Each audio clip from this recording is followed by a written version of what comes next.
सुबह सुबह गर्मा गर्म एक प्याली चाय मिल जाए तो क्या ही कहने। बिना चाय के तो नींद खुलना भी आजकल मुश्किल हो जाता है। और भारत की बात करें तो लगभग 80 से 85% लोग डेली सुबह चाय पीते हैं। उन्हें चाय चाहिए चाहिए। बाकी जो बचे 15-20% है वो थोड़ा मॉडर्न ज़माने के हैं, किसी को ग्रीन टी और किसी को कॉफ़ी से राहत मिलती है। लेकिन चाय के आशिक भी अलबेले हैं। चाय पर बैठे-बैठे पूरी राजनीति गढ़ देंगे और चाय पर बैठे-बैठे ही बहुत सारी चर्चाएँ कर देंगे। सो आज का विषय भी हमारा यही है कि चाय पर चर्चा। आज हम करेंगे इस चाय का विश्लेषण कि ये चाय हमारे लिए वाक़ई में ये हेल्दी है? अगर है तो कितनी? और अगर नहीं है तो क्या-क्या नुकसान इसके हमें झेलने पड़ सकते हैं या झेलने पड़ रहे हैं? और इसका अल्टरनेट हमारे लिए क्या हो सकता है? सो इन सब बातों के ऊपर आज हम चर्चा करेंगे। सो नमस्कार, मैं डॉक्टर हरप्रीत सिंह आप सबका स्वागत करता हूँ डॉक्टर एचपीएस ब्लॉग के अंदर। और आप सब देख रहे हैं डेली सेहत। जैसे कि मैंने बोला था कि हम एक सीरीज शुरू करेंगे डेली सेहत के नाम से, जिसके ऊपर आपको डेली वीडियोस प्रोवाइड करवाएंगे। और उसमें से सबसे पहली वीडियो ये है कि चाय पर चर्चा, कि चाय हमारी जो डेली रूटीन के अंदर हम यूज़ करते हैं उसमें कितने गुण मिलते हैं। सबसे पहले तो हम ये देख लेते हैं कि चाय है क्या, कितनी पुरानी है ये। भारत की लाइफलाइन मानी जाती है पूरे वर्ल्ड के अंदर, दुनिया के अंदर भारत दूसरे नंबर पर आता है जो चाय का प्रोडक्शन करता है। तो क्या चाय भारतीय है? ऐसा तो नहीं लगता, क्योंकि चाय जो इंट्रोड्यूस की गई थी हमें, वो की गई थी 1836 में अंग्रेज़ों के द्वारा। तब अंग्रेज़ यहाँ पे व्यापार करने के लिए आए हुए थे, तो तब ट्रेड के दौरान उन्होंने चाय का हमारे साथ सौदा किया और लगभग 1850 में दार्जिलिंग में पहली चाय की खेती शुरू की गई। और वहाँ से काम बढ़ता आम लोगों की प्याली के अंदर चाय आ गई और बात यहाँ तक पहुँच गई। तो सबसे पहला कॉन्सेप्ट तो ये है कि ये भारतीय नहीं है, लेकिन भारतीय ना होने की वजह से भी अब देखो कि आज के टाइम पे लगभग इंडिया के अंदर 80 से 85% लोग चाय का इस्तेमाल करते हैं। बिना चाय के उनके लिए नींद खुलना मुश्किल है। अब बात यह है कि चाय के अंदर ऐसा क्या है कि हमें इसकी लत लग चुकी है। अजीब सा नशा है। सुबह-सुबह अगर चाय ना मिले या कईयों को दोपहर को आदत होती है तो नींद आने लगती है। ऐसा क्या है? इसके अंदर सबसे पहले हम शुरू करेंगे कि चाय बनती कैसे है? कौन-कौन सी चीज़ें डलती हैं और जो-जो चीज़ें डलेंगी उसके अकॉर्डिंग ही इसका बेनिफिट आपको देखने को मिलेगा। सबसे पहले हम बात करते हैं पानी की। पानी न्यूट्रल है, मिनरल्स मिल जाते हैं, लेकिन गर्म होने के बाद ये भी निकल जाएँगे, तो एक न्यूट्रल सब्सटेंस है। उसके बाद आप क्या डालते हो इसके अंदर? चीनी। चीनी यानी कि शुगर। अब शुगर, हमारी बॉडी को शुगर तो चाहिए एनर्जी की फॉर्म के अंदर। जब भी हमारे ब्रेन को अलर्टनेस चाहिए तो उसे कुछ एक्स्ट्रा शुगर की ज़रूरत होती है, और जब वो शुगर हमारी बॉडी में कम होने लगती है तो हमें उबासी आने लगती है, नींद आने लगती है, शरीर में कमज़ोरी फ़ील होती है। तो सबसे पहली होती है शुगर, उसके बाद इलायची हम डाल लेते हैं, कार्डेमम, और उसके साथ-साथ हम लौंग डाल लेते हैं इसके अंदर।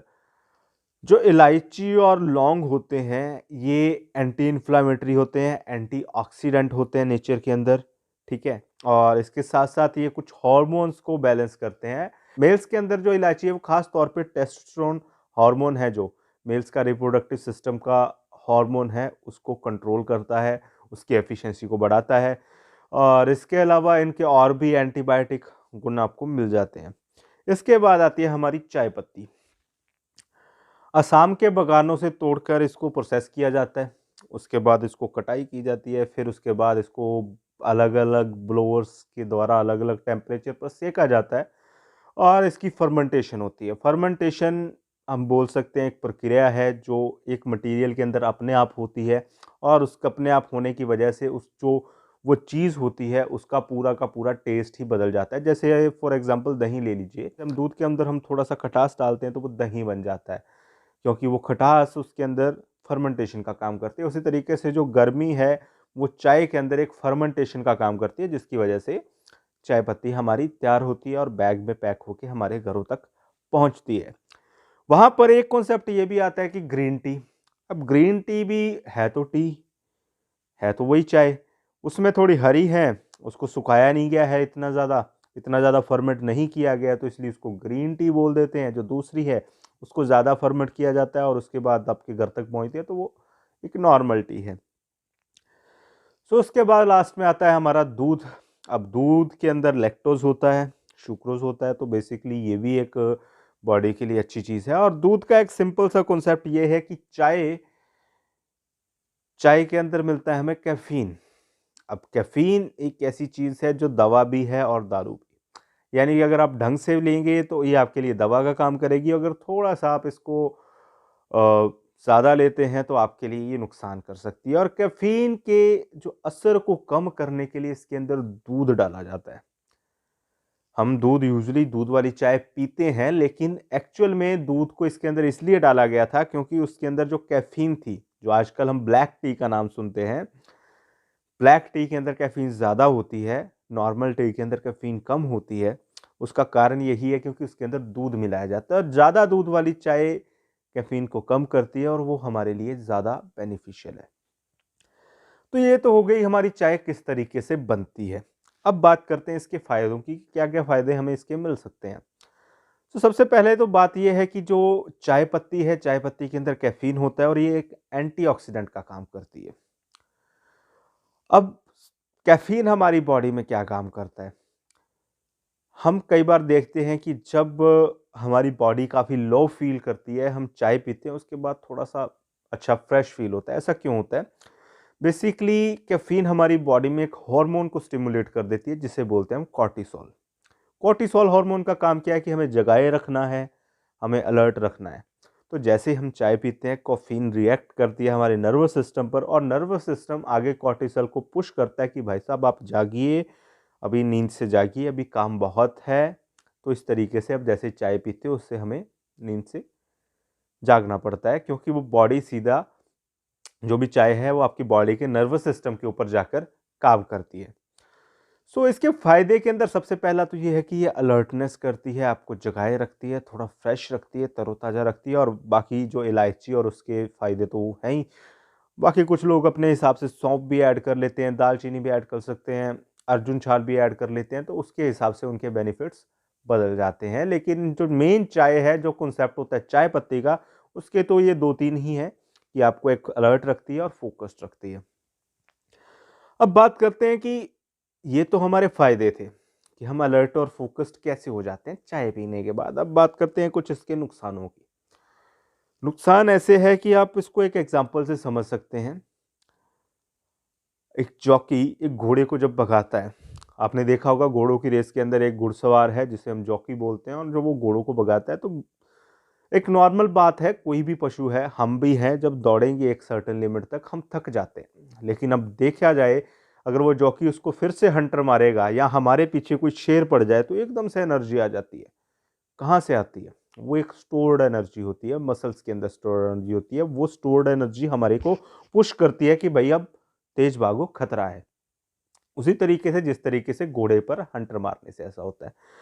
तो चाय भी कुछ ऐसा ही काम करती है। अब शरीर है, काम कर कर थक चुका है, बॉडी थोड़ा लेथार्जिक फील कर रही है, वहाँ से हमने एक चाय का प्याला पीते हैं और चाय का प्याला पीने से क्या होता है कि कैफ़ीन अंदर जाता है और कैफ़ीन वो सेम हंटर वाला काम करता है, नर्वस सिस्टम को जगाता है कि भाई साहब उठो, काम पर लगो, काम करना है। ऑफ़िस में जाते-जाते जब हमें नींद आती है तब भी हम जब चाय पीते हैं, कॉफ़ी पीते हैं, तो उसका भी यही कॉन्सेप्ट होता है। शरीर थक चुका है, ब्रेन अपनी इन्फॉर्मेशन को प्रोसेस कर कर के थक चुका है। लेकिन अब फिर से हमने चाय पी तो फिर वही हंटर का काम करती है और नर्वस सिस्टम के ऊपर इम्पैक्ट डालती है, जिसकी वजह से दोबारा से हमारी नींद खुल जाती है।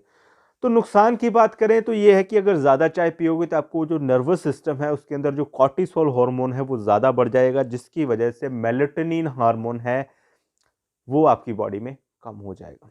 मेलाटोनिन हार्मोन जस्ट अपोजिट मान सकते हैं कि वो आपको खुश रखता है, आपकी बॉडी को लाइट रखता है, आपके मूड को ठीक रखता है। लेकिन अगर आप चाय ज़्यादा पियोगे तो लॉन्ग टर्म के अंदर इसके नुकसान देखने को मिल सकते हैं कि आपका मूड डाउन रहने लग जाए, आपको चाय की ऐसी लत लगे कि बिना चाय के तो बात बनेगी नहीं। और इसी लत के कारण आपका जो नर्वस सिस्टम है धीरे-धीरे डैमेज होने शुरू हो जाता है और धीरे-धीरे आप उदासीनता की तरफ बढ़ जाते हो। और इसके साथ-साथ अगर बात करें लॉन्ग टर्म के अंदर, तो इसके अंदर डोपामाइन भी हमारी बॉडी के अंदर ये कम करने लग जाता है, जिसकी वजह से लेटर ऑन पार्किंसन और ट्रेमर्स जैसी स्थिति आ जाती है।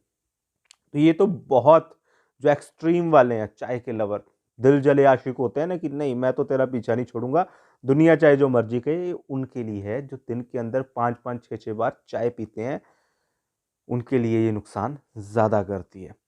इसके अलावा अब जो लोग डायरेक्ट ब्लैक टी पीते हैं, अब उसके अंदर कैफ़ीन तो और ज़्यादा है और वो और ज़्यादा नुकसान करती है। और जो कॉफ़ी पीते हैं वो तो चाय से लगभग 3 से 4 गुना ज़्यादा नुकसान करती है। तो ये है एक नॉर्मल एक मेन नुकसान, जिसकी वजह से हमारा जो ब्रेन है वो धीरे-धीरे डल होने लग जाता है। अब कुछ ऐसे तरीके भी हैं जिसकी वजह से हम इसके नुकसान को बढ़ा भी लेते हैं। वो कैसे बढ़ा लेते हैं? सुबह-सुबह उठकर खाली पेट चाय पीते हैं। खाली पेट चाय पीने से क्या होता है कि खाली पेट अभी बॉडी जाग रही है, उसके अंदर हमने पानी भी नहीं अभी पिया है, डायरेक्ट चाय पी लेते हैं। और चाय पीने से क्या होता है कि हमारी बॉडी के अंदर एसिड पहले से एक्यूमुलेट है, उसके बाद जो एसिडिटी है वो बढ़ने लग जाती है, सुबह-सुबह जलन शुरू हो जाती है, आप प्रॉपर तरीके से फ्रेश नहीं हो सकते। और कुछ लोग कहते हैं कि बिना चाय के हम फ्रेश नहीं हो, तो वो सर आपको लत लग चुकी है, तो आप ऐसा कह सकते हैं। लेकिन अमूमन जो चाय का इम्पैक्ट है खाली पेट, वो ये है कि आप सुबह-सुबह फ्रेश नहीं हो सकते और आपको एसिडिटी बन सकती है। नंबर 2 पे हमारी एक गलत आदत होती है कि हम चाय को पीते हैं खाने के तुरंत बाद। अब खाना खाया है, उसने प्रोसेस होना है, प्रोसेस होने में उसको टाइम लगेगा, लेकिन अब अगर आप ऊपर से चाय पी लेते हो, तो बॉडी उस चाय की एनर्जी को ज़्यादा कंज़्यूम करती है, बजाय आपके खाने की एनर्जी के, जिसकी वजह से आपकी पाचन क्रिया स्लो हो जाती है, डाइजेस्टिव सिस्टम स्लो हो जाता है, जिसकी वजह से आपको और भी ज़्यादा नुकसान झेलने पड़ते हैं। एक्स्ट्रा फैट हो सकता है आपकी बॉडी के अंदर, तोंद मोटी हो सकती है। इसके अलावा आपको आपका जो बॉडी का कोलेस्ट्रॉल है वो भी बढ़ सकता है, बदहज़मी आपको हो सकती है, हो सकता है गैस और एसिडिटी, और बॉडी के अंदर दर्द भी रहना शुरू हो जाए। तो ये होता है कि रॉन्ग टाइम पे हम चाय जब पीते हैं, तब हमें ये नुकसान होते हैं। अब इसके बाद हम बात कर लेते हैं कि जब रात को चाय पीते हैं, मैंने अभी बोला कि आपको ये अलर्टनेस करती है, तो रात को चाय पीना आपके लिए नुकसानदायक हो सकता है, आपकी नींद उड़ा सकती है, और कम नींद की वजह से आपकी बॉडी के अंदर मेलाटोनिन हार्मोन नहीं बनेगा, जिसकी वजह से डोपामाइन नहीं बनेगा और आपकी बॉडी रिलैक्स नहीं हो पाएगी। तो रात को चाय पीने से बचें। अब ये तो थे इसके नुकसान कि कौन-कौन से नुकसान हैं। वैसे मुझे लगता है कि एक पर्सन मेरे से शायद नाराज़ भी हो जाए। मेरे एक बहुत ही अच्छे मित्र हैं, डॉक्टर समीर भारद्वाज। चाय के इतने शौकीन हैं, दिन के अंदर 5 से 6 बार चाय। लेकिन ये है कि चाय के इम्पैक्ट को कम करना भी ज़रूरी है। चाहे जितने मर्ज़ी इसके बेनिफिट्स हों, लेकिन इसके नुकसान इसके बेनिफिट्स की भरपाई नहीं कर सकते। अब बात करते हैं कि इसको हम शिफ्ट कैसे कर सकते हैं। अब शिफ्टिंग के अंदर एक सीधा-सा सिस्टम है कि आप एकदम से लत को नहीं छोड़ सकते। इसको धीरे-धीरे छोड़ना पड़ता है। तो इसके लिए आप अलग-अलग तरीके की चाय यूज़ कर सकते हैं। अब चाय कैसे यूज़ करनी है? सबसे पहले तो उसको बॉयल कम करें। अब इसके अंदर आप क्या कर सकते हो? चाय को पानी को आपने उबाला, पानी के अंदर आप अपना जो भी इंग्रेडिएंट है, तेज पत्ता है, दालचीनी है, या फिर आप अर्जुन शाल है, ये सब चीज़ें लें। और अर्जुन शाल तो वैसे भी बहुत बेनिफिशियल होती है आपके हार्ट के लिए, तो आप अर्जुन शाल ले सकते हैं। अलग-अलग चीज़ें जो आपके इंग्रेडिएंट्स हैं, जो आपने डालना चाहते हैं, वो उसके अंदर डाल दें। उसको थोड़ा-सा उबलने दें 4 से 5 मिनट, उसके बाद स्टोव को कर दें बंद, उसके अंदर थोड़ी-सी डाल दें चाय पत्ती, उसके बाद उसको ढक दें। 2 से 4 मिनट बाद, 5 मिनट बाद उसको आप छान लो। छानने के बाद उसके अंदर गरम-गरम दूध मिलाओ और थोड़ी-सी चीनी डालो, और चाय आपकी तैयार।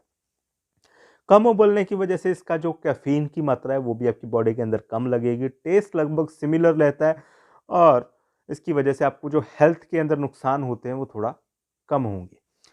इसके अलावा आप चाय को डिप टी, वैसे डिप टी मैं रिकमेंड नहीं करूँगा क्योंकि प्रिजर्वेटिव ज़्यादा मिले होते हैं इनके अंदर, लेकिन नॉर्मल चाय से तो थोड़ा कम नुकसानदायक होती है। तो आप डिप टी ऑफिस के अंदर यूज़ कर सकते हैं, गर्म पानी के अंदर डिप करके उसको पी सकते हैं। इसके अलावा इसके अंदर जो इंग्रेडिएंट्स मैंने अभी बताए, वो इंग्रेडिएंट्स अगर आप ज़्यादा डालते हो तो उसके इसका नुकसान है वो कम हो जाता है। और कोशिश करिएगा कि चाय के अंदर जो दूध है उसकी मात्रा थोड़ी ज़्यादा रखें, इससे भी कैफ़ीन का जो इफ़ेक्ट होता है वो आपकी बॉडी पे कम होता है। और बाकी जो मैंने आपको बताया कि खाली पेट चाय पीने से बचे, खाना खाने के तुरंत बाद आपने चाय नहीं पीनी है और सोने से पहले तो चाय बिल्कुल भी नहीं पीनी है। अगर ये सब चीज़ें करेंगे तो आप इसके नेगेटिव इम्पैक्ट से बच सकते हैं। और अल्टरनेट के अंदर आप अर्जुन शाल की चाय पी सकते हैं। आप नॉर्मल दालचीनी, अर्जुन शाल और अदरक इन सब चीज़ों को मिलके भी जो चाय बनती है उसको भी आप ले सकते हैं। तो ये कुछ अल्टरनेट हो जाते हैं जिसकी वजह से आपको थोड़ा नुकसान भी कम होता है और चाय भी आपको थोड़ा अच्छा फ़ील कराती है। सो ये थी चाय पर चर्चा। आई होप सो आप थोड़ा बोर नहीं हुए होंगे। चाय पसंद है तो शौक से पीजिए, लेकिन इसके नुकसानों को याद रख के पीजिए ताकि थोड़ा-सा अवेयरनेस हमारे अंदर आ सके, क्योंकि डेली कंज़्यूम करने वाली चीज़ है चाय हमारे लिए। 80 से 85% इस देश के लोग चाय का सेवन करते हैं। तो अगर आप डेली रूटीन के अंदर थोड़ा-थोड़ा सा भी जागना शुरू करें तो शायद इसका जो इम्पैक्ट है उसको आप कम कर सकते हो और आपकी बॉडी को आप हेल्दी बना सकते हो। सो ये थी चाय पर चर्चा। फिलहाल मैं तो अपनी चाय खत्म कर लूँ। सो आज के लिए सिर्फ इतना था। वीडियो अगर आपको अच्छी लगे तो वीडियो को लाइक करें, दोस्तों के साथ शेयर करें, उनके साथ ज़रूर करें जो दिल जले हैं, चाय के बहुत शौकीन हैं। बड़ा मज़ा आता है जब उनके साथ हम बात करते हैं। सो आज के लिए सिर्फ इतना ही। नमस्कार, मिलते हैं अगली बार।